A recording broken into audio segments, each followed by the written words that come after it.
Hello there. Sorry to be a couple of minutes late. As you can see, I'm still getting ready here.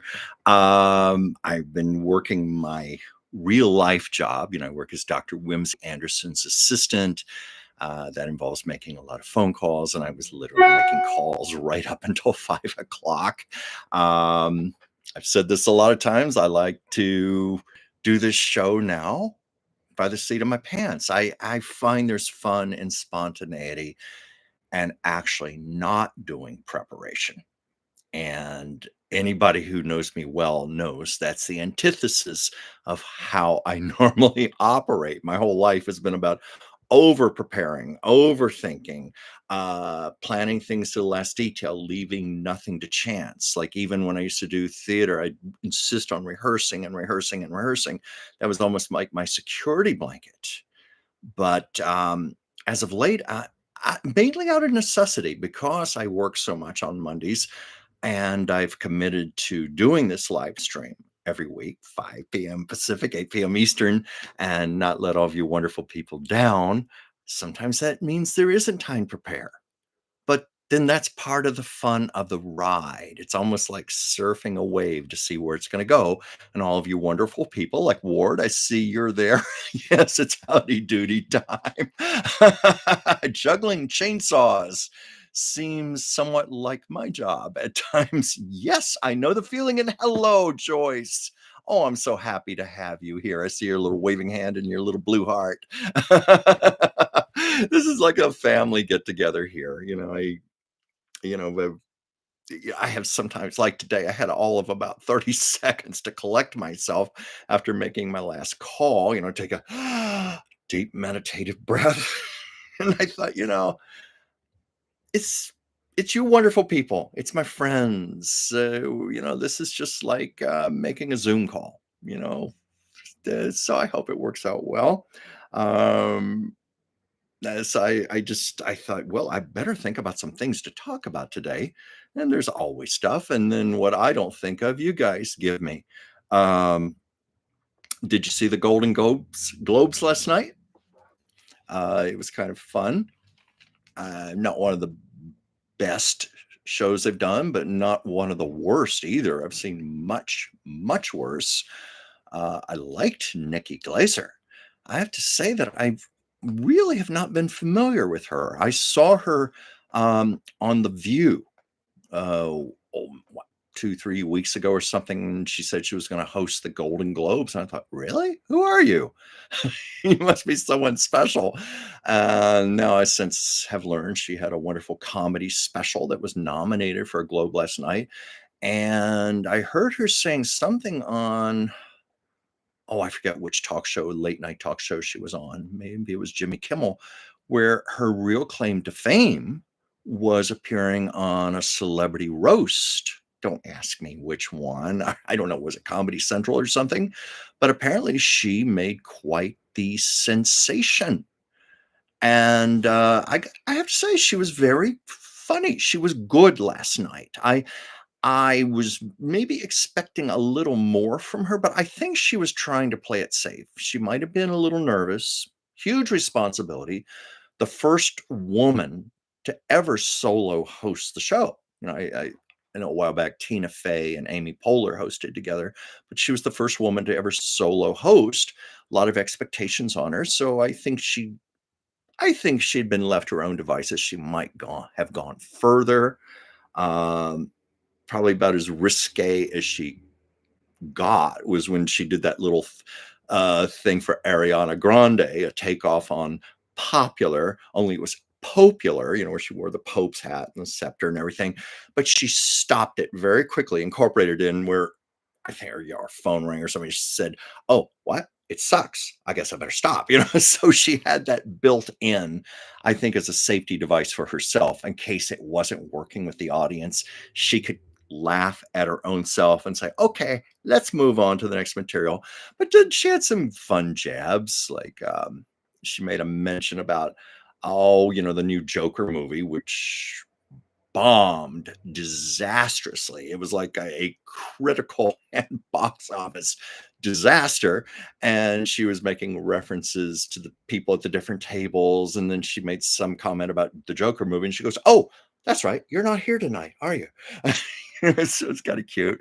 Um, but I'm anxious to see where her career goes. It's always exciting to see a new talent burst on the scene, especially a comedian, because, granted, there are a lot more comedians now than there used to be, but I would think it was back in the 1950s. If you know of Joan Davis, they called her the poor man's Lucille Ball, but she was a marvelous comedian in her own right, and she had a series called I Married Joan, which was a blatant ripoff on I Love Lucy. It was NBC's answer to I Love Lucy to do their own type of show, but it was like a bad carbon copy. But anyway, Joan Davis was advising her daughter Beverly Willis, or was it Beverly Wills? That was her name. But she said, who wanted to go into comedy, and she wanted to go into acting. And Joan said, "Honey, do comedy. Comedians are as rare as hen's teeth.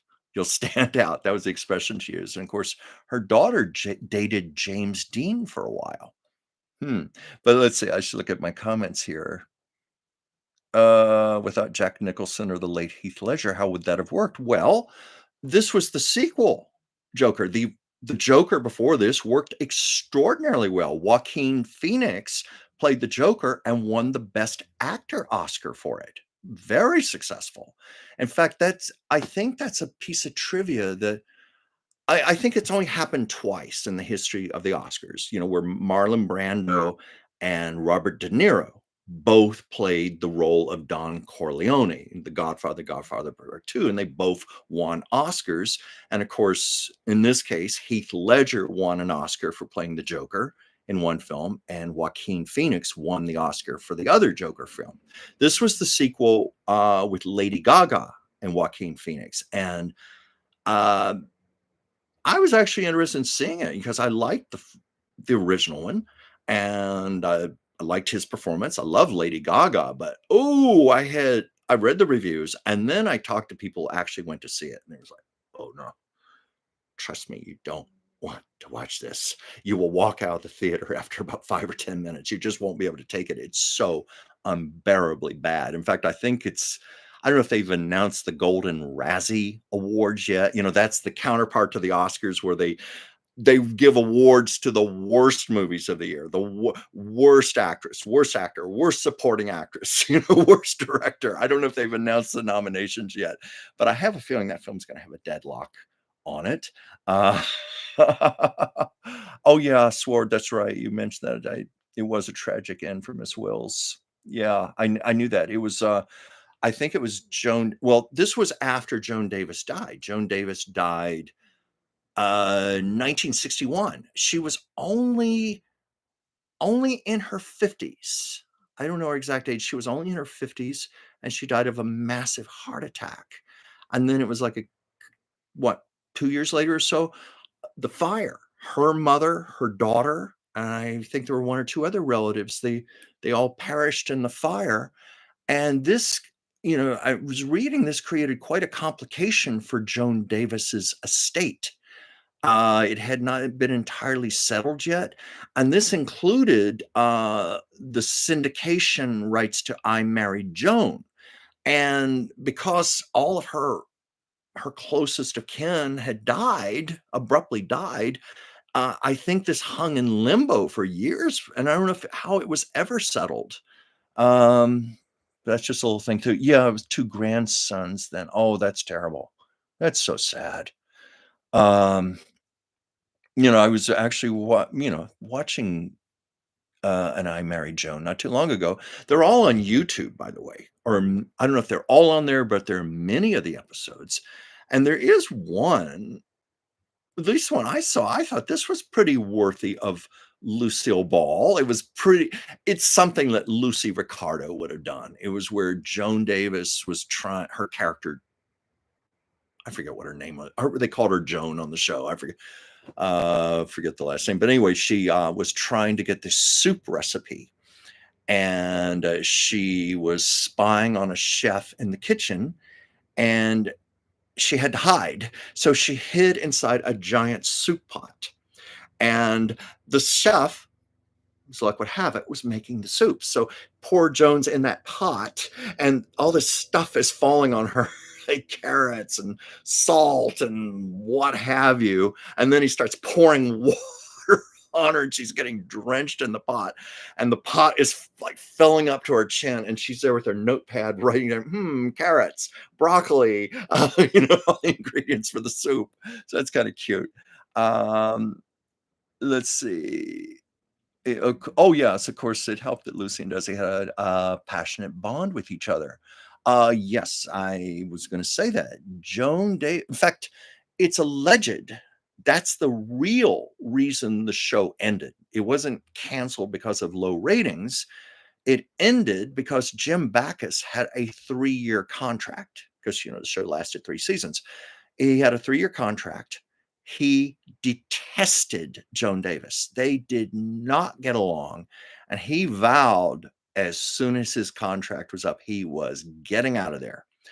And I guess they didn't feel they could recast the role. I guess they couldn't do like a Darren Stevens on Bewitched. My 2 Darrens. Brad, that's what his name on the show was, Brad. But, Jim Backus, Jew. But I understand from the accounts I've read, it wasn't him. He was pretty easy to work with for the most part, get along with. I remember I talked with Natalie Schaefer once, who played Lovey Howell on Gilligan's Island to his Thurston Howell, and she was quite fond of him. But I've heard Joan Davis was a biatch. She was difficult. She was quite demanding. She was tough. Now, I want to be fair to her because because Lucy, they said that about her also, but I know with Lucy, Lucy cared for people. She was a very compassionate woman, but she also cared about her show, and she was a taskmaster, and she was tough. She was like a drill sergeant. She would order people around, you over here, hit your mark, okay. I didn't believe the way you said that line. You do that over. You do that over. Okay, say it again. Getting it because she wanted every detail perfect. Maybe she was a bit of a micromanager, but hey, the work speaks for itself. You've got a little black and white sitcom that's still playing 73 years later and still makes, last I read, $20 million a year for CBS.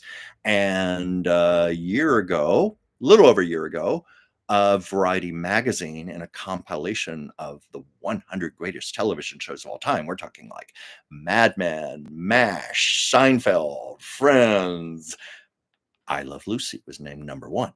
So I think Lucy knew what she was doing. Joan Davis's case, I don't know how much of it was over perfectionism and how much she cared about the show, and how much of it she was just being a very difficult person. Um, because I love to surround myself with artistic people, actors, writers, painters. Been fortunate to know a handful of celebrities. I can tell you, uh, counting myself here, we're all a little crazy. It comes with the territory. It's the way our brains work. It's the way we perceive the world. And many times we're not understood. So I'd actually like to research Joan Davis a little more. It's a little hard to find information on her, but I'm kind of curious as I'm talking to you right now. I'd like to know, what was the impetus behind her behavior? Why was she seen as such a difficult woman? But anyway, I didn't know it. See what I mean about the show? I never know what we're going to talk about. I just get on here, and Joan Davis came up. It says, check some comments here. Oh, yes. They tried to give Joan a new sitcom. Yeah, I did read that. I think that was on Wikipedia. I saw that. And of course, it just didn't work. And really, the only thing I ever saw her do after I married Joan, I say this like I was there. I wasn't born yet. I'm not that old, but hey, YouTube, I'm always fishing around, looking for great old TV shows I've never seen before, old movies, segments, and she did a marvelous thing. I think it was on the Ed Sullivan Show. It was like a little musical number. I think she was like the CEO of a company or something, and it was set to music. It was really cute, and it was nice to see her. She looked beautiful. She still had her great comic presence, and I can't think of anything she did after that. And of course, she died, I think, about 4 years later, 4 or 5 years. Such a shame. Yeah, but yeah, word you pointed out, yeah, oh, there's Sasha. I knew she was going to wake up from her nap. I was hoping to hold her up for the cameras, but I get no, she's run off to the kitchen. Anyway, you've seen that little Siamese princess enough times, but maybe she'll come back. But yeah, what you were saying, Lucy had lots of loyal friends for decades. We can't say that about Miss Davis. Um, I'm honestly not sure. I'm not sure on that. I mean, I'm sure about Lucy, of course. I mean, my God, I have known Lucy's friends. I have known her coworkers when I was working with my friend Bart Andrews. Sorry, I'm fixing my hair here. About 20 years ago on an I Love Lucy book. I've told you that we almost got it published. But anyway, I got to talk with a lot of these people, and that's where I kept hearing over and over how loved Lucy was. Yes, that people flat out say, yes, she was a bitch. Yes, she was difficult. Yes, she was a pain in the ass, but she loved you. And if she trusted you and she liked your work, she would really take care of you. Told the story of when she owned Desi Lou Studios. She was very hands-on with all the employees. Like, you know, every year she loved to host a company picnic. And I mean, host it. I mean, where she did it personally, where she would personally plan out the menu and the games and everything. And she'd take great joy in that. She personally wanted to handle every detail. She wanted all the Desi Lou employees to come, bring their wives and husbands, bring their children, and just, and as she would say in the invitations, wear your old clothes. Just be comfortable. Come, let's have fun together like a family. I don't think Joan Davis ever would have done that. Of course, then Joan Davis never had a studio. But there was a story. Lucy was driving. She was working late, and it was like 11:30, 12 at night, and she was finally pulling out of the studio, and she was going past the guard tower and said goodnight to the guard tower. I mean, the whatever the kiosk is where the guard is. It's not a tower, but you know what I mean. The thing where the guard is sitting, where the gate raises and lowers. And she was on first name basis with everyone. And and she always said, "Call me Lucy. Don't call me Miss Ball. Call me Lucy." So she was driving out and she saw the guard shivering. She said, "Don't you have a cold?" "Oh, oh, no, no, Lucy, I don't." And she turned her car around, she knew where everything was on the sound stages. She knew the prop department, everything. She knew exactly where to go, went in, got a blanket, drove back out, handed him the blanket so he could put it around him. She wanted to make sure that he was warm for the night. Now that's who Lucy was. Yeah.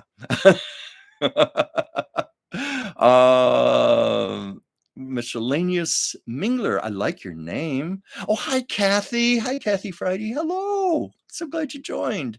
Uh, you'll have to forgive me. It's hard to talk and look at the comments. I have to go back and forth, back and forth. I keep saying I need like a teleprompter type of thing where it's like right across the front of the screen.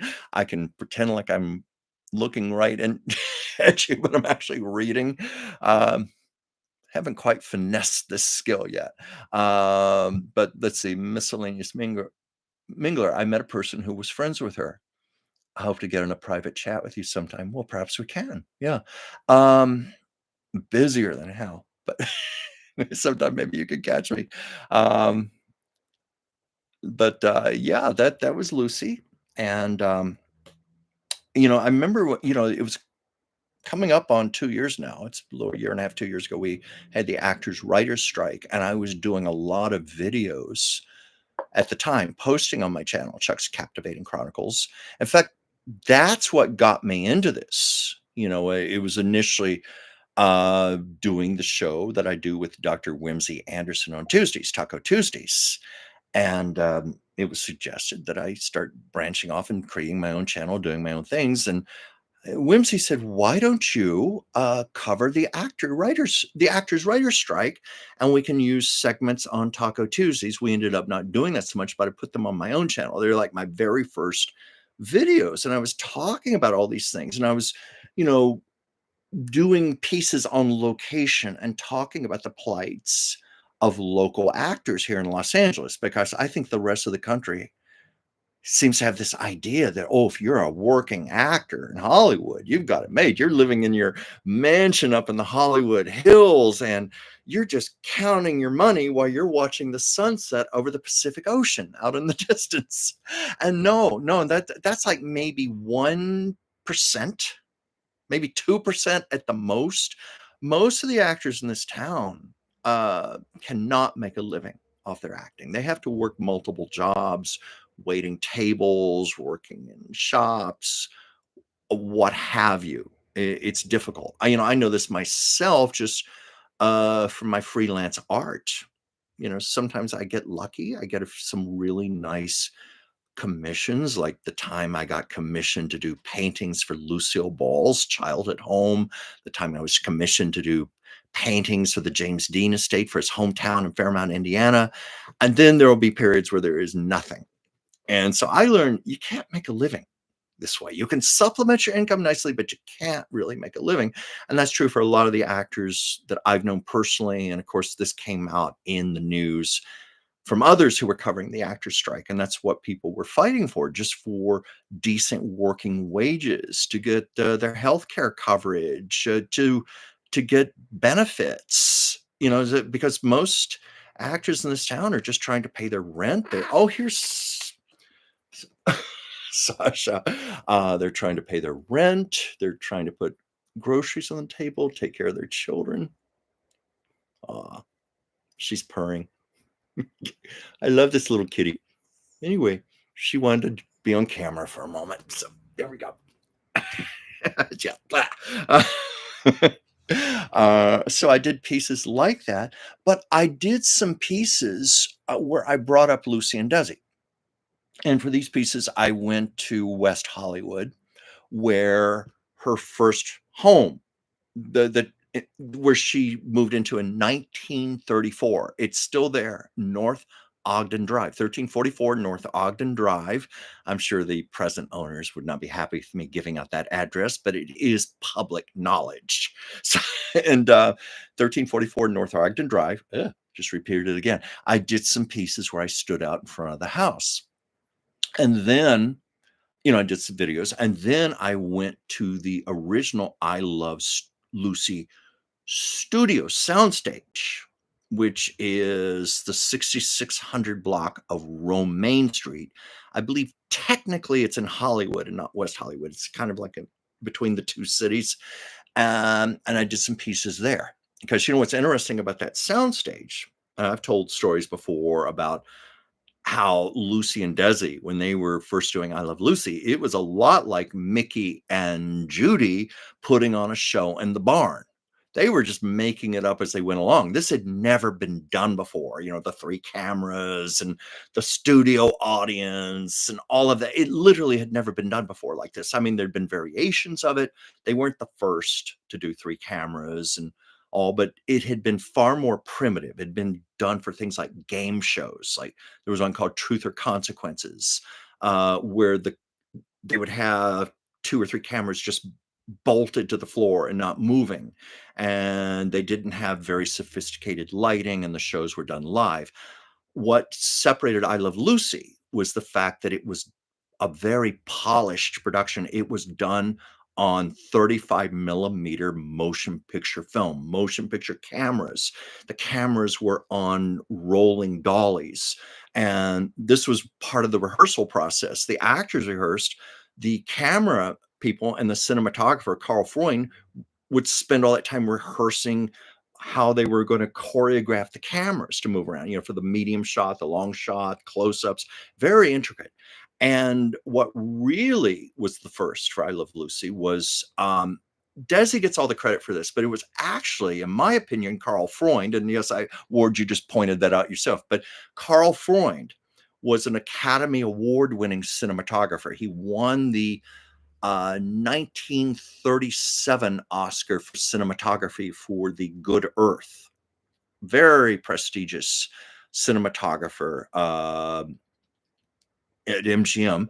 And Lucille Ball just adored him. He photographed her first movie at MGM called Du Barry Was a Lady, and he made her look gorgeous. If you've ever seen some clips of that, like in the beginning when she's talking to Gene Kelly and she's got her beautiful long shoulder length red hair and this beautiful red dress, and she's beautifully made.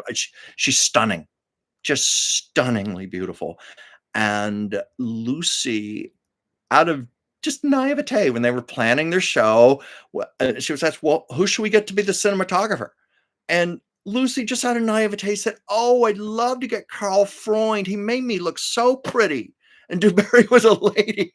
Never mind that this was one of the highest priced, highest paid cinematographers in Hollywood. He was an Oscar winner, and they were going to ask him to do a little black and white TV show. They didn't know this show was going to go on to become a number one institution. It was just a little black and white TV show, and he was going to have to work for union scale. And Karl Freund, as you can imagine, was very insulted. Basically told Desi to go to hell.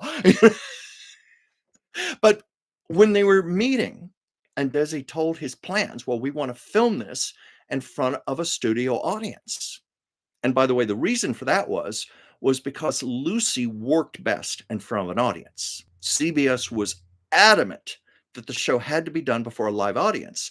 And they wanted Lucy and Desi to move to New York City to do the show there because that's where live television was done much more so than here. And the reason for that was, remember, this was in the days before videotape. And the only way to preserve a show was a really primitive kinescope where you put a black and white camera on a TV monitor. That's why a lot of those early TV shows you see like on YouTube look so bad. And but most of the audience was on the East Coast. The sponsors wanted the East Coast to get the best quality image. You know, the West Coast, it was like the hell of the West Coast. You can deal with the kinescope. So they wanted Lucy and Desi to move to New York to do the show live. And Lucy and Desi were horrified. They didn't want to leave their beloved home here in LA. Well, actually, it was in Chatsworth. They didn't want to leave their home. They were starting their family. No, they didn't want to do that. So they wanted to find a way to do the show here, but they had to do it in front of an audience. That was stipulated. And they had to find a way to film it. And so it had to be invented. Because normally when you film a movie, single camera, you set your lighting up for that one camera, and then you set up your next shot, and then you redo your lights again. That's why it takes so long. And when Karl Freund and Desi met, Karl Freund said, what you want to do is impossible. You cannot have three cameras and light it because your shots are not going to match when you cut them together because the lighting is going to be different. It's not going to be consistent. And anyway, they parted, and Desi resigned himself to the fact that Karl Freund was not going to do I Love Lucy. Well, anyway, the phone rang a day or two later at the Arnaz house. It was Karl Freund, who said, this is a man who loved a challenge. He loved a puzzle. He loved the notion of taking on something impossible.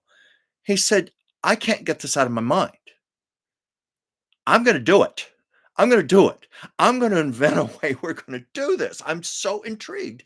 And what Karl Freund did, he invented this overhead lighting system where there were also lights on the floor and so forth, but it was mostly an overhead lighting system that gave a flat, consistent light so that you could have three cameras all photographing at the same time at different angles and directions. And when you cut it together, it was going to match.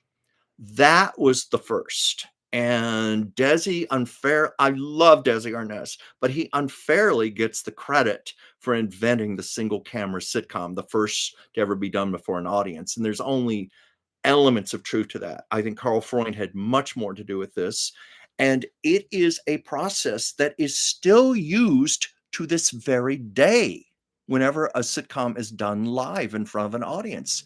It all goes back to the great Carl Freund, and while he had these incredible credentials, his Academy Award for the Good Earth, Carl Freund is going to be best remembered for what he did for I Love Lucy and the invention of the sitcom, the live three-camera sitcom.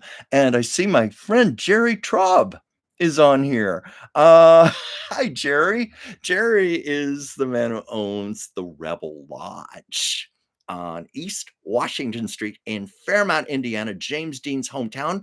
And thanks to Jerry, I have my artwork there right now. And that's a great source of pride to me. And also thanks to Jerry, I got to travel to Fairmount and meet Marcus Winslow Jr. at the farm, at the Winslow family farm. Marcus Winslow Jr. was James Dean's first cousin. They were raised together under that roof as brothers. But anyway, I need to read your comment here, Jerry.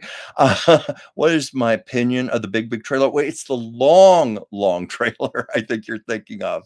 It was a family favorite growing up, but I can't watch anymore. It makes me too nervous. Yes. Yes, I know what you're thinking of. That scene, is it Pikes Peak they have to go over? I believe it's Pikes Peak, or if it's not Pikes Peak, it's a very big, tall mountain, and Lucy and Desi, their characters have to tow this long, long trailer up like this 45-degree angle, and they get into a big, big blowout fight, so bad that the characters actually separate and come close to divorcing. But it's unbelievably tense, comically tensed. And this was the genius of the great director Vincent Minnelli, because Vincent Minnelli had a great sense of surrealism. You watch any of his movies, even a candy box musical like Meet Me in St. Louis, he used surrealism. Well, this being a comedy, he really implemented that. So, Jerry, I know what you mean about being nervous. I've had other people say that because I've had to do that. Well, I've had to tow. That's a whole other story. I could do a whole show on that. When I moved to California in 1985, I had never driven a truck, and I had never towed anything in my life, and I got a crash course. It's kind of like taking the kid and throwing him in the deep end of the water and saying, "Okay, sink or swim." Um, I had a U-Haul truck with every possession in the world to my name, and I had my car hitched up to the back of that. So I was towing the car. The car was on a dolly. I was towing my car, driving this big ass truck.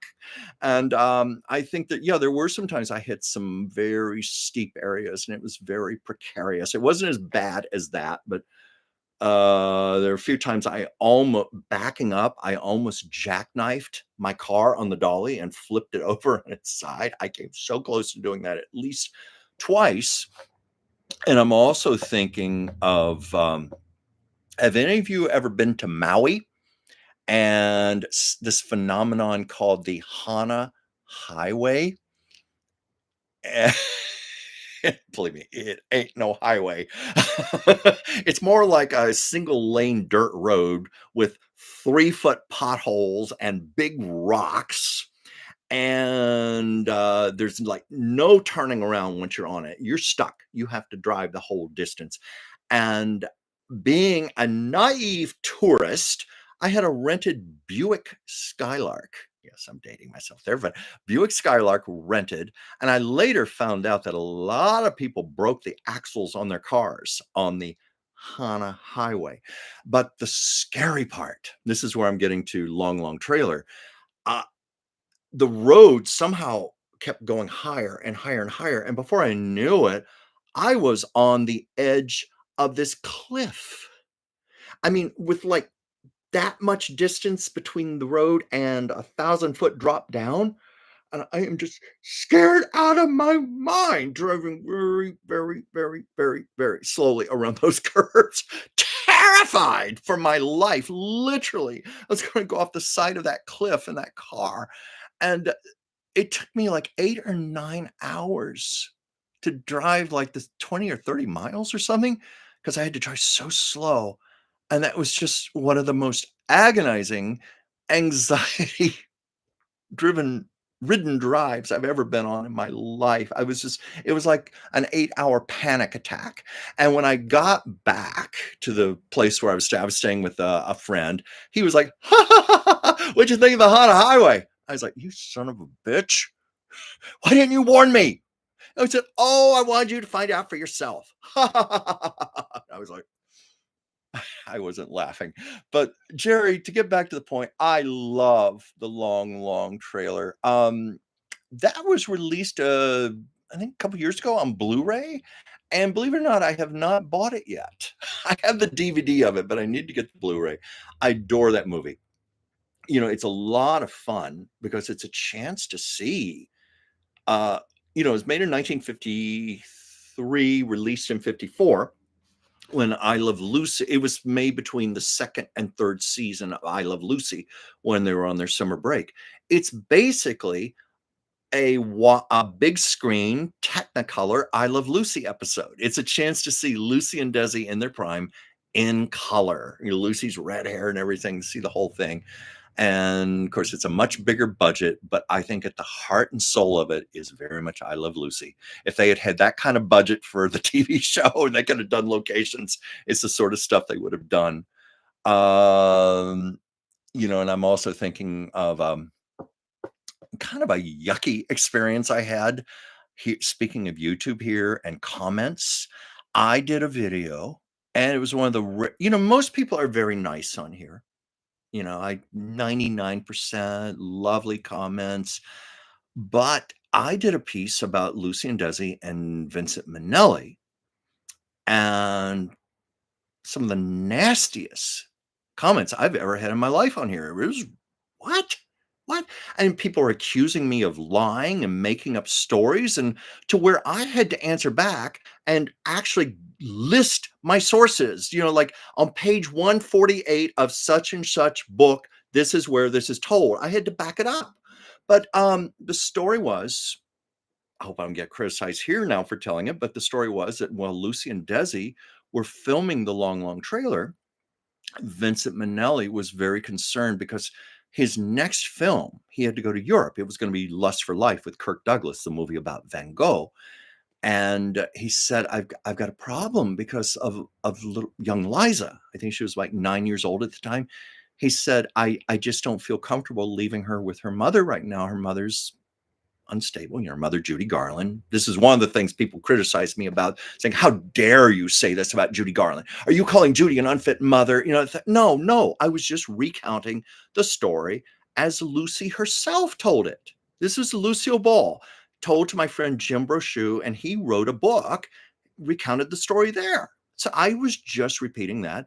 But according to Lucy, and I swear this is according to Lucy, and it can be backed up, Vincent said, "I just don't want to leave Liza with Judy, and I don't know what I'm going to do because I can't take her to Europe with me. I'm going to be working for months on this picture." And Lucy said, "We'll raise her. We'll take care of her. You can leave Liza with us." And according to Lucy, little Liza Minnelli stayed with Lucy and Desi and their children, Desi Jr. and Lucy Arnaz, for 9 months. And of course, years later, Liza Minnelli and Desi Jr. were dating, and they were close to being engaged. And Lucy herself said, "Oh, I think of Liza like my own child. I adore her. I'm I would, she very much wanted her son and Liza to marry." But anyway, I told the story, made a little video, and I had people calling me a liar. And one person saying, "You should be ashamed of yourself. People like you who go on these YouTube channels and tell these lies. You disgust me." I was getting comments like that. I was like, what? Anyway, that ties in with Long Long Trailer and YouTube. And let's see what else is on here. Or did you get nervous watching the Lauren Hardy film about the piano? Okay. I should do a video from there because I live an 8-minute drive from the location. where Laurel and Hardy filmed. It was called The Music Box. The stairs. I live 8 minutes from there. Traffic if traffic cooperates with me, Los Angeles, anybody's been here, but it's in the Silver Lake area, and there's even a marker, a historic marker on the site, and they've even named, they have a little, street sign, the Music Box Steps, and, it's changed a lot since 1932. That movie, obviously in 90 years, there's been a lot of building and construction around it. You can look it up on the internet, type in Lauren Hardy Music Box Steps, see what it looks like. I do have some videos on my channel from, it was a year and a half ago. Every year they do it's sometime, I think, in September. They do a festival, a Laurel and Hardy festival in this little park, tiny little park, like postage stamp size park. It's called the Music Box. It's Laurel and Hardy Park or the Music Box Park. I don't remember, but they serve refreshments and things, and they have a little tented area where they have a screen and they play the music box on a loop, so you can watch it. You can actually look over at the steps, like 90 feet behind you, and then look at the movie and watch Laurel and Hardy going up the steps. It's for the old movie buff like me, it's a lot of fun. Sometimes I just go there for the hell of it. Like, uh, 5 years ago when the movie came out, Stan and Ollie, which I loved. It was not a successful film, but I thought John C. Reilly and I'm blanking on the actor who played Stan Laurel. Forgive me, and I feel bad, I can't think of his name, but they were sheer perfection. They invested so much love into their performances, and, John C. Reilly, they had to do head to toe prosthetic makeup on him to make him look like Oliver Hardy. I mean, not just the face, he had to wear a fat suit, he had to wear special prosthetic hands. He said basically my whole body was wearing a mask. But I watched in the supplementary section on the DVD, he said, "But I did it for Oliver. I wanted to give my best to Oliver." And you see it, they're so good. So anyway, I saw that at my local theater. I'm lucky here in my neighborhood. There's a great old movie theater. It's been here since 1934, and it's within walking distance. So that night, I went to see the movie and immediately got in the car, like 11 o'clock at night, and went down to the Music Box Steps just to be there. And there was such a funny moment in the movie. Um, because celebrities get this all the time. People bringing up all these stories and things like it's being said to them for the first time when they've heard it 10,000 times. And there's this man going on and on and on. "Oh, the Music Box. It was so funny. Oh, let me tell you about this. Let me tell you about that," to Stan Laurel. And at one point, Stan just deadpans and goes, "I was there." And the audience laughed so hard because it was said so straight and so deadpan. I was there. But anyway, I've got some videos on there, but I should go down there again. And much to the chagrin of my friends and family, I can run to the top of those steps I clocked myself 28 seconds, and I made a video of myself. Pardon me, my contact lens here. I posted it on Facebook years ago where I was, holding the phone up and running up steps, and my sister contacted me, said, "My God, you're in your heart attack years. Don't you ever, ever do that again." And I had other friends saying, "You scared me. Don't do that." Well, as you can see, I'm still sitting here. I'm still breathing. I'm still alive. It didn't kill me, but maybe it wasn't the smartest thing I've ever done. Let me check comments here. Um, let me go back here. Actually, the comments a lot while I've been talking. Um, oh yeah, the Hana Highway. Yes, the Hana Highway is the road of death. I'm amazed we haven't heard more stories of people getting killed on that road, but apparently people survive it all the time. Uh, Goddess Vow. I love noticing the set decorations, dishes, kitchen stuff, and of course, clothes in movies like that. Yeah. Oh, yeah, Long Long Trailer was a prestigious production, very big budget, and, MGM was in serious financial trouble at the time. They were teetering on the edge of bankruptcy. I'm so sorry here, some of my contact lens. Um, and so they were, the old expression, betting the farm. They were betting everything they had on Long Long Trailer. Their very survival depended on the success of this movie. And had it flopped, MGM would have been gone. Well, that, it tied in, because the start of the 3rd season of I Love Lucy, they had literally finished filming 3 days earlier. That's when the news broke out. Walter Winchell accusing Lucille Ball of being a communist. And of course, this was during the height of the McCarthy era. Being called a communist was the akin to being called a pedophile, a sex predator, or a murderer. It was the worst. Your career was gone. It was just a miracle Lucy survived this, and that's another show. And it's a complex story to tell, and I'm not going to start it here because I'll be on here till 8 o'clock tonight. Uh, but needless to say, MGM was terrified because that kind of scandal, they couldn't release the movie, and it would have meant shelving the picture. Uh, no more MGM. It was just like CBS was also worried because I Love Lucy was the number one show they had. It was the cornerstone of their whole primetime schedule. Most of their not most, but a big piece of their advertising revenue came from I Love Lucy. So it would have brought CBS down. It would have brought MGM down. It would have been very bad.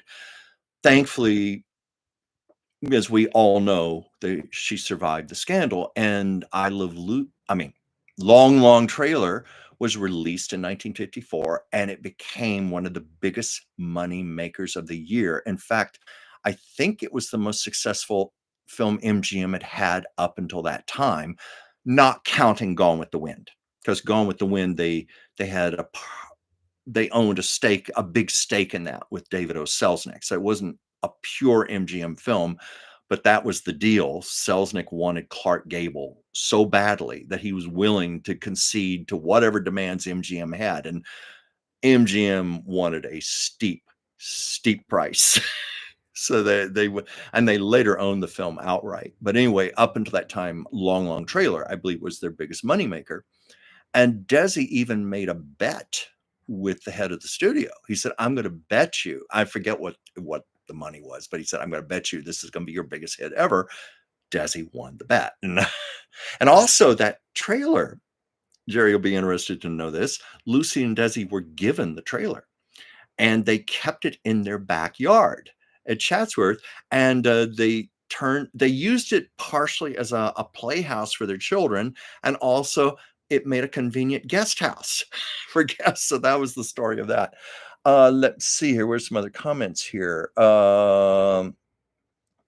If Miss Minnelli finishes her autobiography, that should be interesting to hear her point of view about her time with the Arnazes. And I agree with you on that. I would like to have that clarified because yes, it is true that Lucy was known to embellish her story. She would sometimes exaggerate, but my friend Jim said she was just very matter of fact about it, and it was just her talking to him. It wasn't like she was entertaining a crowd of people and putting on a show.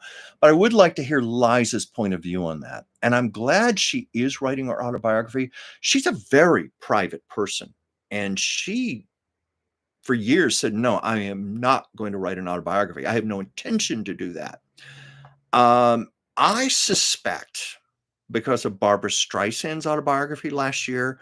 Now Cher has her autobiography. I think maybe that inspired Liza a bit, but also, as I understand it, because I was reading, it wasn't a statement from her, but it was a statement from Michael Feinstein, her good friend who was going to help her with the autobiography. He said that Liza is just so tired of all these half truths, all these lies, all these embellishments, not just her mother, her father, and, Liza's what, 78 now? Close to 79. She's close to 79 because, let's see, she was born in 1946 and her birthday's in March. Yeah. I think she's at that age where she's just realizing maybe I better do this. Set the record straight, not leave this to someone else after I'm gone. So that should be a fascinating book. Um, Someone I wish would write an autobiography is Lucy Arnaz, and I don't think she's going to do that. And without saying too much, um, there there are unsavory stories. I mean, we're all human beings. None of us are saints. Lucy and Desi were not saints. They were great people, beautiful people, but they weren't saints. And I think there's a lot of stories. See, Lucy Arnaz, owns the rights to her parents' images. She promotes "I Love Lucy" merchandise, so forth. I think Lucy Arnaz very much wants to keep the legend alive and not stain it. And if she were to write an autobiography and just go into everything truthfully, it might do that. So that might be her concern. That's just a theory of mine. I can't talk for Ms. Arnaz, Mrs. Luckenbill. I can't talk for her, but that's just a suspicion I have. Thank you, Jerry, about the encyclopedic mind. It's a weird thing about me. When I worked with Bart Andrews, who wrote he wrote 28 books about television, entertainment, I Love Lucy. He was just like me. And when we met, he said, "Oh my God, I've met my match. You have a head full of worthless information just like me." And for the most part, I acknowledge it's a lie. Maybe it is worthless information. I don't know, but I get to do shows like this. I get to do videos and I get to use it. Thanks, Jerry. Let's see. It later got used for The Exorcist when the priest kept getting thrown down the stairs. Well, no, what is that? Was it IIRC? I'm not sure if I understand where it later got used for The Exorcist when the priest kept getting thrown down the stairs. I don't know, maybe you can tell me what you meant there. God's Vow, do I have TCM? I don't have TCM. I wish I did. The reason I don't have TCM is because I no longer have cable television. What I have is streaming. I have Netflix and Hulu, and I have way too many streaming channels. Hulu, Peacock, Amazon Prime. Oh, I've dropped a few. I dropped Disney Plus and a few others because I just had too many and I wasn't watching them. But I decided to do that instead of cable. See, one of the great things about living in Los Angeles, I'm near a big television transmitter just up the mountaintop. So all I need, because it's all digital high definition broadcasting anyway over the airwaves, all I need is just an antenna behind I have a nice big 65-inch TV. I have an antenna behind that, picks up a beautiful picture and sound for all my basic channels. And then I have the streaming. So anyway, that's why I don't have TCM. Now, I know you can get these packaged things like Sling and stuff where it's incorporated, but it means taking a lot of channels that I don't want and more expense. That's why I don't have it. But I used to, and I used to love it. It was a lot of fun. Now, I have on social media, Facebook, I've been seeing a lot of people complaining about TCM lately, that it's not what it used to be. People are complaining they're showing a lot more, shall we say, modern films, recent things, and not the great old classics in the 20s, 30s, and 40s and 50s. And it was kind of like, I don't know if you remember a channel called American Movie Classics, AMC, which is still around, but it's not what it once was. AMC used to be an old movie channel like TCM, and they had wonderful content on there. And if you want to know how really old I am, I don't know if any of you are familiar, lived here in Los Angeles in the 80s, but there used to be a local cable channel here that was legendary. It's called the Z Channel.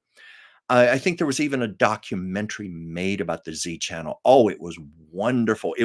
They would show wonderful old movies, but they would also show foreign films, art house films, obscure little gems that you wouldn't see anywhere else. And I adored it and I felt so lucky, but unfortunately the channel folded. I think by early 90s. I don't know I'd have to look that up. If it made it past 1990, but it was a big deal here in LA. Because LA, of course, is a film town. Connoisseurs of film live here. So that's how a channel like that could be local and be supported so well. Let's see. Oh, wow, gotta spot you went on a TCM cruise. I've heard about those. They do the TCM festival here in Hollywood. Um, I've never gone to it. Yes, I live a 15-minute drive from downtown Hollywood. Sometimes if the traffic cooperates even faster. I'm very close to Hollywood, but, when they have that festival, it is impossible. Parking is impossible, traffic is a nightmare, and it's also very expensive. Very expensive. That's why I've never gone, but maybe some year I should. Or if I ever get to Georgia, check out the Laurel and Hardy. Oh, wait, this is moving. I was trying to read that and it started moving. No, I lost my place. Um, it was the Laurel and Hardy Museum. I am so sorry here, but it moved. Museum in Ollie's hometown of Harlem. Yes, I've heard about that. I don't make it back east much anymore. I used to because I'm originally from Virginia, but ever since my parents died and most of my family's gone, I haven't had a whole lot of reason to go back there anymore. But yeah, maybe who knows? Maybe I'll be there someday. Um, oh, yes, you were Goddess Valley. You're talking about the cruise. Shirley Jones, Richard Dreyfuss, Tab Hunter, and Blythe were the celebs. Well, we have these memorabilia shows here. Well, actually, they tour the country where celebrities like that will sit at tables and they charge a fee, of course, but they'll sign autographs, they'll sign photos, you can shake their hand. I haven't done those in a while. I used to do them a lot back in the 80s and 90s, and that was mostly because a lot of these old stars were still living. Obscure old television stars, old movie stars. That was fun for me, and getting back to old television, Joan Davis. There was another one, Gail Storm. She was another her show, My Little Margie, was another attempt to rip off I Love Lucy, kind of in that genre. But I always liked it when I was a kid and I'd watch it in syndication. And I got to meet her and she was 80 years old and talk with her about the show. That was fun. Let's see here. Did you get to ask Ann Blythe about her Twilight Zone episode? I think you're talking to Goddess Fowl there. Twilight Zone. I've told this story before. I knew Lois Nettleton. And she used to be my neighbor when I lived in West Hollywood. She lived like 2 blocks from me. A warm, sweet lady, gracious as they come. Thought the world of her. And of course, Lois Nettleton did one of the most famous Twilight Zones ever, ever. The Midnight Sun, where the sun was moving closer to the earth, and she was an artist. All of her paintings were melting. I've told this story before, but that was super cool for me. I knew her for quite a while, but I tried to do something called celebrity etiquette. You know, if any of us who've lived in LA know what I'm talking about, where, you encounter celebrities a lot. And so you don't want to ask them dumb questions and ask them the things they get asked over and over and over. But I got to know her well enough. I said, I got to ask you about that episode. Please, please, please tell me how you made it. And I was expecting her to tell me all these special effects stories and stuff. And sh no, no big deal. She said, "Oh, we didn't do anything out of the ordinary. We shut the air conditioning off when we would start rolling, and we had the other woman she was working with, they had a makeup artist spritz water on their face to make them look like they were sweating." And I said, "But you were so convincing." And she said, "Chuck, we were damn good actors." That was her response. And yes, they were, because I have watched that episode. Like, I remember one year it was a 4th of July, and I don't know if in your area, but here they do Twilight Zone marathon. So it was 4th of July. We were having a massive heat wave that day. I mean, my air conditioner wasn't working right. I was in my living room just sweating and miserable, and that episode was on. And I gotta tell you, I believed everything they were doing. I thought they really, really are in a heat wave. They're not faking it, but according to Lois, they were just acting it very well. Anyway, I'm not sure about the Ann Blythe episode. I'm trying to remember which one it was. Um, let's see here. Yeah, yeah, yes, Liza definitely wants her side of the story to be told. Um, yeah, they no, yeah, they took ownership of the trailer, but no, that was not the cause behind their breakup. It was much, much, much more complicated than that. If anything, the trailer was probably a place for Desi to go to sleep so he didn't have to stay on the couch after they had a fight. Maybe that played a role. Um, Ward, you were asking about Desi Jr. I've been worried about him myself. I spent time with Desi Jr.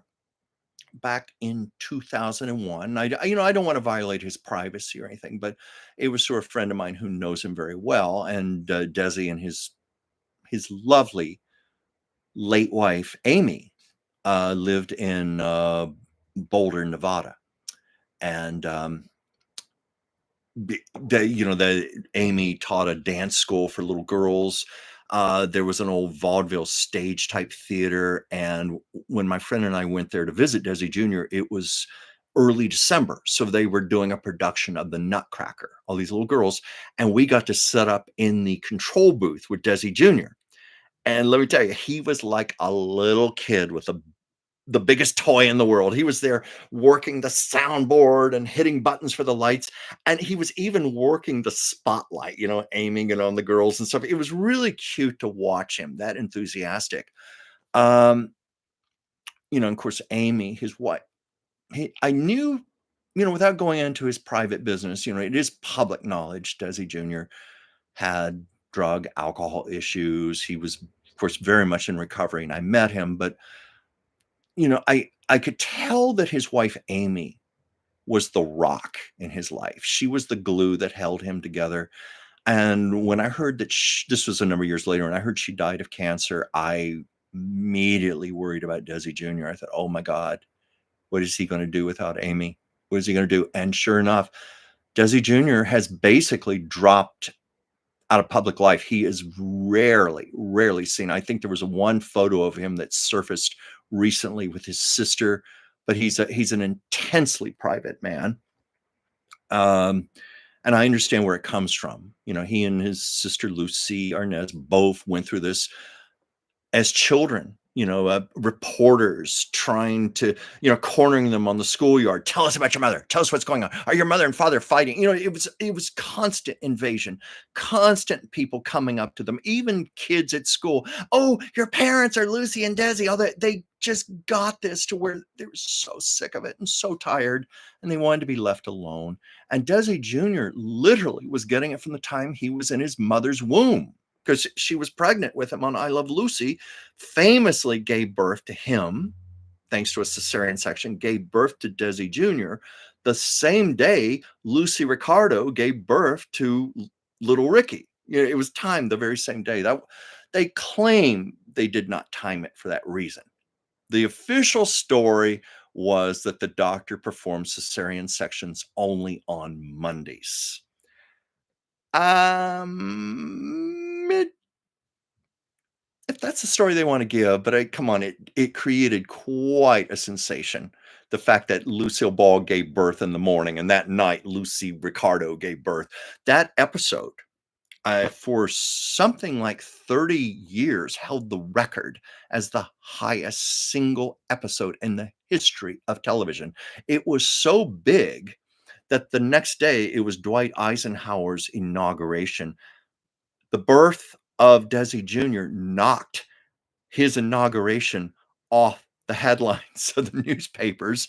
And it was like some years later, Desi Sr. was taking little Desi to the golf course, and they met President Eisenhower. And Eisenhower said, "Oh, so this is the one who knocked me off the news," or something to that effect. But yeah, I've wondered how he is doing, to answer your question. I've worried about him because I was very fond of him. I liked him very much, but I just sensed a fragility, and I wondered what would happen once he lost Amy. Um, let's see. Goddess Valley, I was lucky enough to have met Lucy Arnaz and Larry Luckenbell on their South Florida theater tour of the play Social Security. I worked as an assistant to the company manager. Wow, that's great. They live, of course, in Palm Springs now. They many years they lived in Connecticut, but they always I think mostly because of Lucy Arnaz, because her parents famously had a home and they owned a golf course in Palm Springs. So that was a big part of her life growing up, and she wanted to go back to her roots. Oh, okay, Ward. If you recall correctly, the music box steps got used for the Exorcist when the priest got thrown out the window. Now that I don't know. I don't know. Thank you for clarifying that. I wasn't sure. You have to pardon me. It's just when I'm talking, I see all these things scrolling, and I wasn't sure what you meant there. Yeah, that would be intriguing to know. But of course, those steps. There are other staircases like that also in Silver Lake. That's not the only one, but that's the one that's famous, of course. Um, let's see, what's this here? Yeah, Goddess Val, I wish I could just buy TCM as a streamer. I have said the same thing for years. For years. I don't know. I think they're going to do it. I kept hoping. I always wished for it. I'd like to have an app on my phone, but thankfully there are so many sources for these old movies now. And YouTube is surprisingly good. Amazon Prime. Amazon Prime surprises me sometimes. The number of great old movies are on there. And truthfully, because I've been working so much, commissions and things and whimsy and all, I go whole nights where I don't even watch TV at all. And this is someone who used to practically live in a TV tube. It was like last night when I watched the Golden Globes. There were a lot of shows on there nominated I had not heard of. I did not even know. Or remember that song 67 channels and nothing on?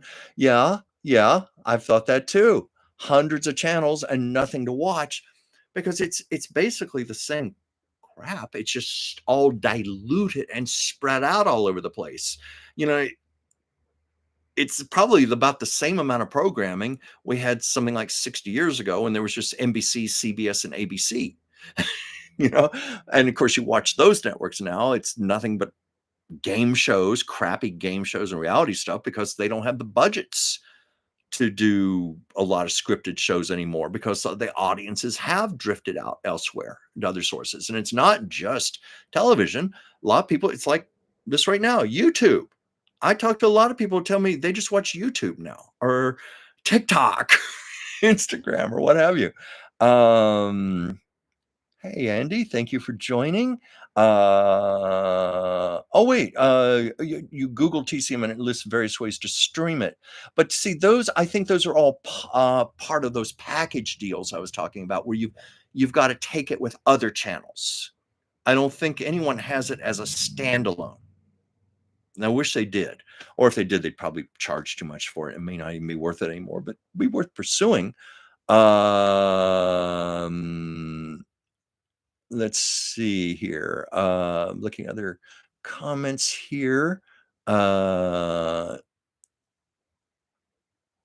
see here. Oh, I need to backtrack here, see what people are talking about. Luke Costello's daughter talks about the Abbott and Costello cruises. Now that would be interesting.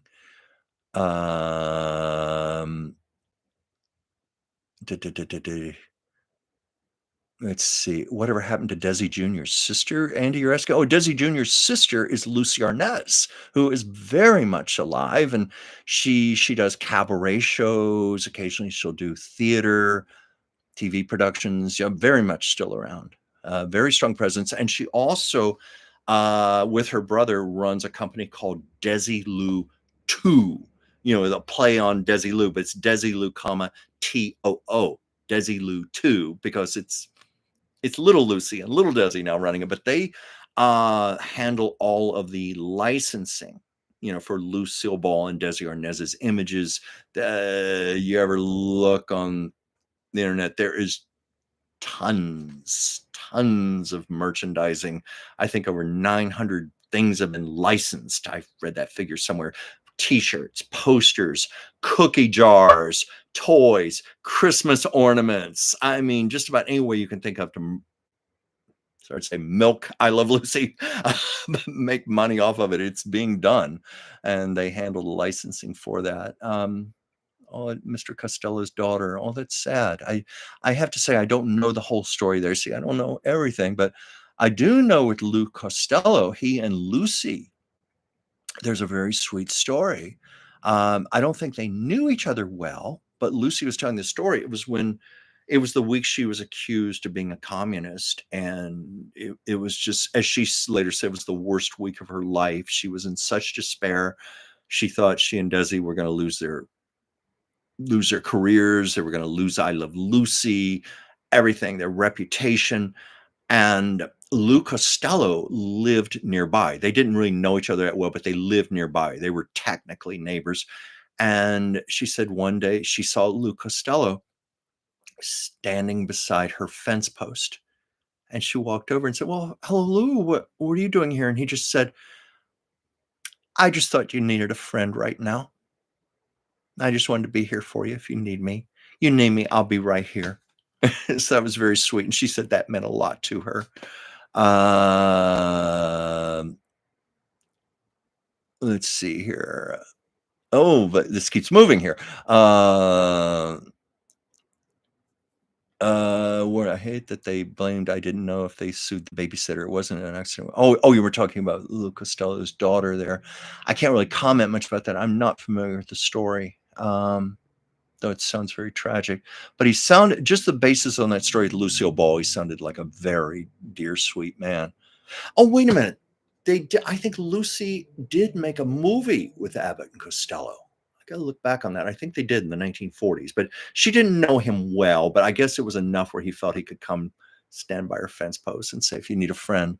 Um, oh yeah, I remember that movie about Abbott and Costello, Harvey Korman, and Buddy Hackett. I thought they were. I remember that. It's rarely seen. It maybe it's on YouTube. I'm not sure, but um, I just remembered they were just perfectly cast. Buddy Hackett, especially, was perfect to play Lou Costello. Um, and of course, I do know the thing I remember from that was Bud Abbott got into huge, huge trouble with the IRS and just lost like almost everything he had. It was really a sad story. Um, yeah.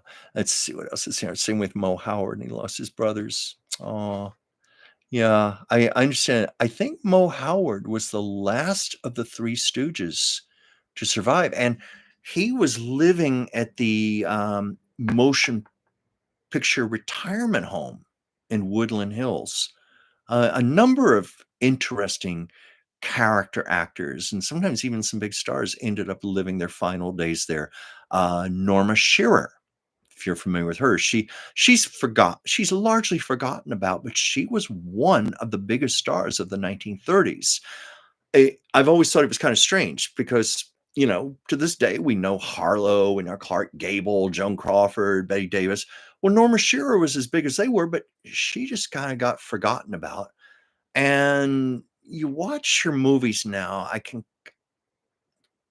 never found her that dynamic, that appealing like the other stars, and maybe that's how the public has perceived her as time has gone on. I think in Norma Shearer, I mostly think of the film called The Women, which is hysterical. That's the film she did with Rosalind Russell and Joan Crawford, and it was an all-female cast. Even the dogs in the movie were female, and George Cukor directed it, and it's just a classic, and it's got a very bitchy, witty script. I mean, there's a cat fight scene in the movie between Rosalind Russell and some of the other women. Oh my God, you got to watch it. Yeah, but Mo was one of the last. But yeah, let's see what time is it here. It's 6:15. I'm gonna have to get off here soon. I'm gonna be talking with a friend about. She's going to teach me some things she's learned about self-publishing on Amazon. I have a few projects in mind that I'm thinking of doing, but I want to find out what it entails. She's done it herself, so I just want to hear if it's appropriate. So we're going to have a phone call in a little bit.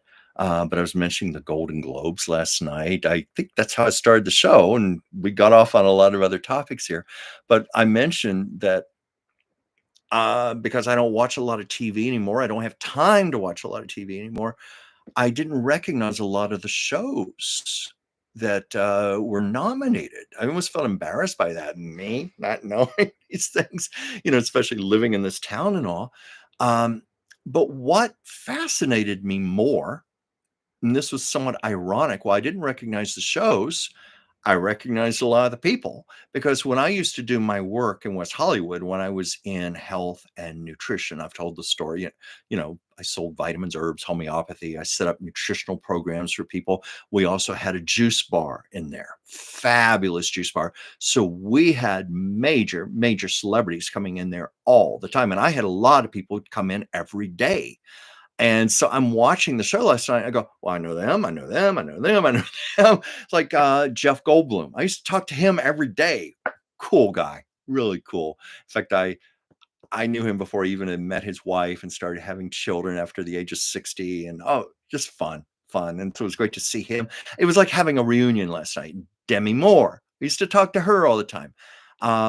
Colin Farrell. He won. These were all people who won last night. Colin Farrell, he is a sweet, sweet guy. Just the nicest. And his sister, he would bring her in sometimes. Lovely. No surprise there. His sister, just spectacularly beautiful, but such a sweet man. And I was also thrilled for Adrian Brody. He was another one of my regulars, and I got to know him pretty well. When I say I know these people, it was like I could go to their home for dinner or anything like that, but I knew them well enough where we could chat for long periods and stuff. Really, really sweet guy. And most of these people are very unpretentious. And so it's great to see them win awards last night. Adrian Brody kind of fell off the map for a long time. He won a Best Actor Oscar over 20 years ago. And then his movie career kind of just petered out and died. I mean, they gave the story last night that he left his film career so he could pursue painting and art, but I think it was mostly because he just wasn't a box office draw despite his Oscar. But so it was nice to see him win a Best Actor award last night, because the Golden Globes pretty much put you in line for the Oscars. So I thought, yeah, Adrian, you're back on top again. And he gave such a beautiful, heartfelt speech. And that was the Adrian that I knew in the store when we talked. And to see Demi Moore, I always liked her, and she'd come in. And this was the first ever acting award. She said, I've been in this business 45 years. She's 62, and she looks amazing. I know she's had some help, but so what? I've seen people who've had cosmetic surgery who look like hell. It's more than just cosmetic surgery. It's how you take care of yourself. It's your genes. It's your outlook on life. It's all that contributes. She looked fabulous last night. It was great to see her win her first ever acting award. And they're saying now this is going to catapult her to an almost sure Oscar nomination. So these are all people I'm happy for. And I got to see them last night, and I just got a little ding message there. That's my friend waiting for me to call her. So I think unless somebody has another question or comment, I may sign out in just a moment here. What's this here, Ward? Did you hear about Cher's story about Rosalind Russell? Miss Russell encouraged her to act when she happened upon the older woman at a party. I think I did. I think that was the same party. It was at Lucille Ball's house, oddly enough. Now I haven't had a chance to read Cher's autobiography yet, but I know she had a book many years ago. It was kind of like she was dipping her toe in the water, the autobiographical toe in the water, where she just told a few little anecdotes of her life. And that was in there. So I think that's where I saw that. But anyway, oh, thank you, Joyce. Thank you for your sweet words. Andy, speaking of health, I wonder how Bruce Willis is doing. All I know is what I see on social media and that type of thing. And apparently he's not doing well. From what I see, he's being well cared for. He always looks, he's dressed, the pictures, he's dressed well, and he looks healthy, physically healthy and all. And I can see there's a lot of love in the family. I've met a couple of his daughters also, the daughters he had with Demi Moore, and I know he's very loved.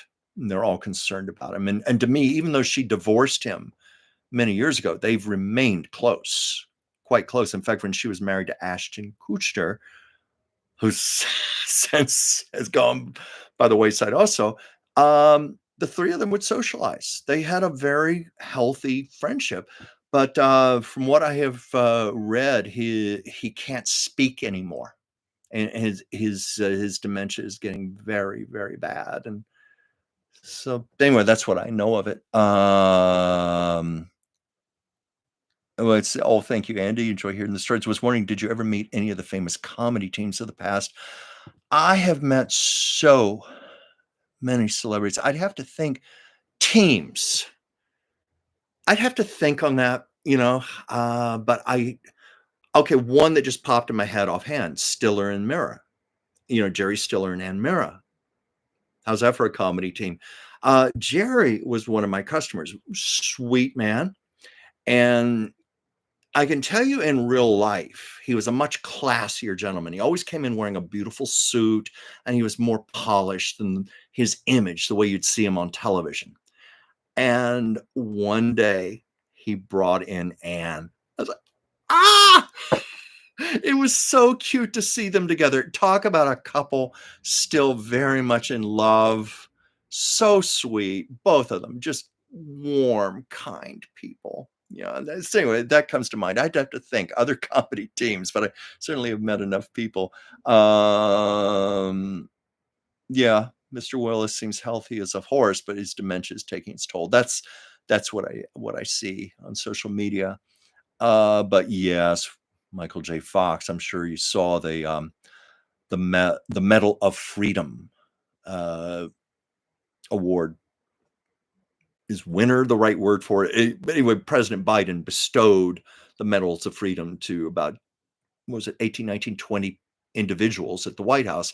One of those was Michael J. Fox, and oh yeah, his Parkinson's is becoming quite advanced.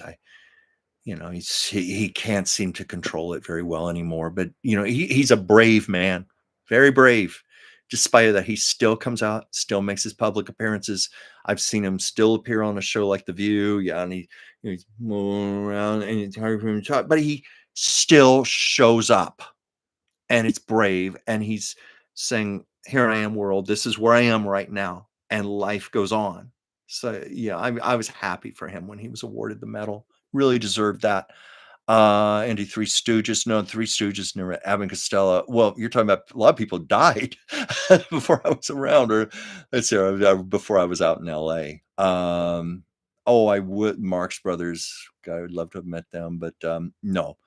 I didn't come to Los Angeles in 1985. All those people were gone by that point, unfortunately, but it would have been a privilege, a beautiful privilege. Love to have met Harpo. And speaking of Harpo, no pun intended, speaking of Harpo, he wrote an autobiography called Harpo Speaks.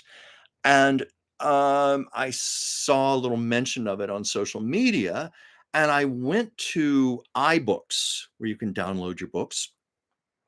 Obviously, you can download your books, digital, and they had it on there for $4.99. And I downloaded just the sample chapter. It is very good. He was a very literate man, very interesting. So I've got to read that. Let's see what else was here. I was born in 76. Mo and Larry died year before. Groucho after that. Yeah. Groucho Marx died the same week Elvis Presley died.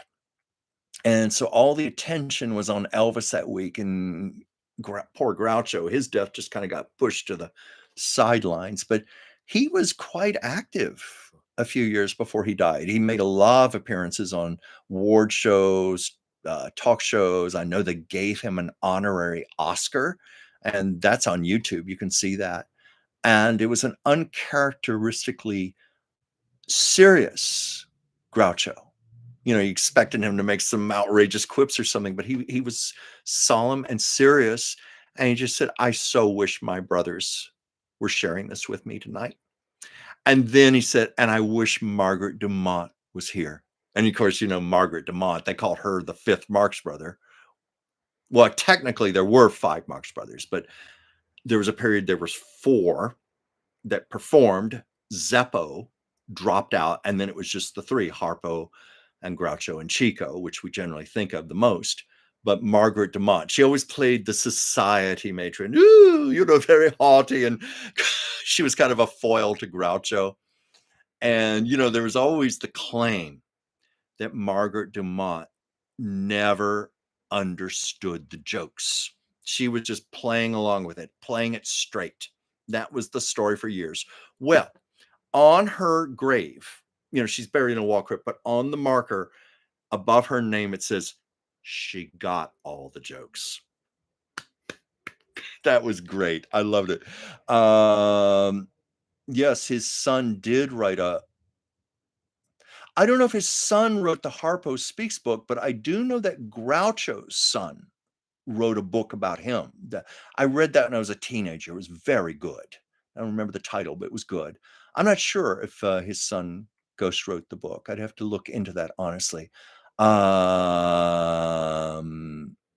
Let's see. Yeah, Larry, I mentioned that earlier. Larry was in the motion picture retirement home in Woodland Hills. That's where a lot of show business people ended up. I mentioned about Norma Shearer and great character actors like Charles Lane, who lived to be 102 years old. He used to see him all the time on sitcoms and things. It's like that man's career went back to the cusp of silent pictures in the 20s. Oh yeah, Kitty Carlisle said that Margaret Dumont knew exactly what was what. Oh yes. Oh yeah. Now, Kitty was someone I saw in person. I saw her at the age of 94. She was out here in LA and she was doing a cabaret show. Just her and a pianist, and she was singing some songs from her career. And she came out wearing a beautiful long gown. You remember from Tell the Truth, she always dressed beautifully. She had this beautiful, beautiful chic gown, and it was slit high up the side, almost up to her hip, so she could show off her legs. She had beautiful legs, 94 years old, and she even came out and lifted her dress up a bit and stuck her leg out the slip, and she goes, "They're the last thing to go." The audience loved her. I loved her too. No, Ward, I didn't meet Kitty. I just got to see her perform. I didn't get to meet her. I'd love to have met her. Now, I do have a friend who did, and he actually got to go to her apartment in New York, and he said she was so, so sweet. Just warm, gracious, and any of us who grew up with shows like To Tell the Truth, you'd see these people 5 days a week, and they started to feel like family. And I think a lot of people thought of Kitty Carlisle that way. It's like family. But it was lucky. I did get to see her perform, and it was a short show. It was only 45 minutes. The woman was 94 years old, and I guess that's about as much as she could do. And I remember her son, Chris Hart, she was married to the great Moss Hart. Her son, Chris, had her by the arm, and he escorted her out onto stage. Everybody loved her. Just a charming, charming lady. But anyway, it's 6:30. I have to make this call. It's some business I have to go over. I've been on, I can't believe it, an hour and a half now. I just, as I say every week, I love you. I'm grateful to all of you for coming here each week and supporting me like this. And I have a lot of fun with all of you. Honestly, I wouldn't be doing this if I weren't having fun. I've mentioned, because things got very busy for me, I haven't been producing new videos, but I do make a point of staying consistent with this. And so far, except for Christmas Eve, I had to make that a 5-minute show because I had a cake in the oven and some other business going on. But other than that, um, I try to be here for you because you're here for me. And it's out of great respect to you that I'm here. But I love this. I love having this opportunity to kibitz with all of you and talk about old Hollywood and share stories and take all, as my friend Bart Andrews said, all of this worthless information in my head. I get to do something constructive with it. So anyway, thank you all so much. I'm going to sign out for now. And oh yeah, watch me on the Oracle of Whimsy, a show called Taco Tuesdays on guess what day? Tuesdays, 5 p.m. Pacific, 8 p.m. Eastern. And that's the show where we talk a lot more about politics, current events, a lot of the topics I purposely avoid on this show, but that show we get into it and some other things. And anyway, that's what I'm going to be doing tomorrow. And I will be here next week, same time, same place. And I'll see you then. Good night.